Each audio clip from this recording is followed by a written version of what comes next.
চেষ্টা করি বালা খেলার, এখন জাস্ট এটাই প্ল্যান থাকে। টি-20 ক্রিকেটও ভাই আপনি কিছু হইতে পারতেন না, ক্রিকেট খেলাটাও আনপ্রেডিক্টেবল গেম। সো আমি ব্যাক অফ দ্য মাইন্ড ভাবছি তারা ব্যাক করতে পারে, but they played really well, so credit goes to them. But আমি বললাম যে আমরা এন্ড অফ দ্য ডে আমরা ম্যাচ জিতছি, তো we should celebrate that and take good memory. গতকালটা খুবই মানে বুক ভারী হয়েই কাটাতে হয়েছে। আসলে এরকম মর্মান্তিক দুর্ঘটনা আসলে কারোই কাম্য নয়, তো সবার জন্য দোয়া, ওই সময়ই দোয়া করেছি। তো যারা নিহত হয়েছেন তাদের আত্মার মাগফিরাত কামনা করতেছি, আর যারা বেঁচে আছেন তারা যেন তাড়াতাড়ি সুস্থ হয়ে যান। এটাই আসলে এজ এ টিম হিসেবে টাফ ছিল, সবারই মন খারাপ ছিল, বাট যেটা আপনি বললেন যে আমরা প্রফেশনাল মাঠে নামতে হবে, তো আমরাও সব কিছু ভুলে মাঠে নেমে আমাদের বেস্ট এফোর্টটা দেওয়ার চেষ্টা করেছি।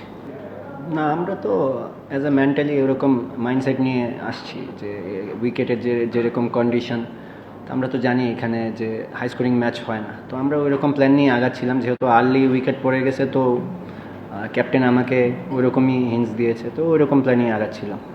লাইটলি না, তবে হ্যাঁ অবশ্যই আমরা ম্যাচ জেতার জন্যই যাব, কারণ উইন ইজ উইন। ওরাও খুব ভালো ফাইট করেছে, but and of the day আমরা ম্যাচ জিতেছি। কনফিডেন্সটা 4 in a row ম্যাচ জিতা, তো অবশ্যই আমাদের টার্গেট থাকবে ম্যাচ জিতা। টি-20 ক্রিকেটটাই এমন, দেখেন এরকম ম্যাচে ব্যাক করা, এটা মানে ওয়ারিড হওয়ার, মানে এরকম অবাক হওয়ার কিছু নাই আসলে। আমরা ওইরকমই চিন্তাভাবনা করছিলাম যে ব্যাক করতে পারে, কিন্তু আমাদেরও মিস্টেক ছিল, আমরা ফিল্ডিংটা ভালো করতে পারিনি। আসলে এই মোমেন্টগুলো সাডেনলি হয়ে গেছে, তো অ্যাজ এ টিম আমরা চাইবো নেক্সট টাইম এই জিনিসগুলো আরও ভালো করার, but all credit goes to them. ওরা খুব ভালো ক্রিকেট খেলছে, এত বাজে অবস্থা থেকে এই ফাইটটা, অবশ্যই আমরাও ভালো ক্রিকেট খেলেছি, আমরাও ফাইট করেছি, ফাইট করেই এত মোটামুটি ফাইটিং একটা স্কোর দাঁড়া করতে পেরেছি, ওরাও ফাইট করেছে।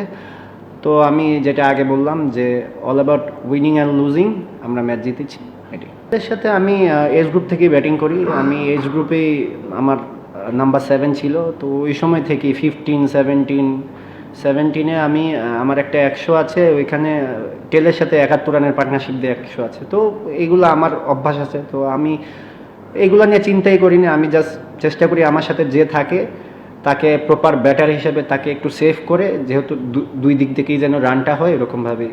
ওরা খুবই ভালো, ক্লিয়ার মাইন্ড, প্ল্যান নিয়ে একটি ক্লিয়ার মাইন্ড সবাই, কোচের সাথে খুবই ভালো কমিউনিকেশন হচ্ছে, আর বাহির থেকেই ওই প্ল্যানগুলো করে আসতেছে। তো আমি মনে করি যে এই প্ল্যানগুলো খুব কাজে দিতেছে। তো ভালো বোলিং করতেছে, আজকের ম্যাচে হয়ে গেছে, কিছু রান লিক হয়ে গেছে, ইটস হ্যাপেন, বাট আমরা যে ডিসিশনই নেয় আমরা ওটা ট্রাস্ট করি। আজকে যেহেতু পাটোয়ারি বোলিং করে নাই, তো ওই সময় দিতে চায়নি বোলিং, তো ঋষাদ তো বোলিং করতেছিল, তো ও ক্রুশিয়াল উইকেটটা না নিলে তো ম্যাচ আমরা হেরেও যেতে পারতাম, তাই না? তো এইগুলা হবেই।